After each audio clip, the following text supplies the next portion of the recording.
Mga batid sa medisina ug psikolohiya niingon nga dili pagsulod sa mga daotang espiritu kundi mass hysteria lang ang nahitabo sa Argao Center for Science and Learning Incorporated. Si Lea Capuyan sa report.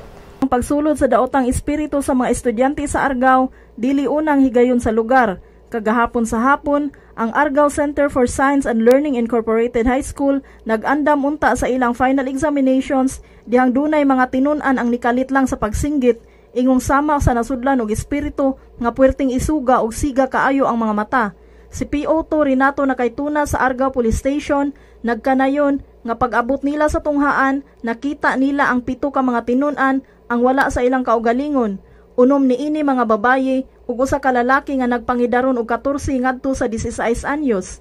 Ilang gikordon ang dapit ug nagampo usab ang mga ginikanan, pari ug madre.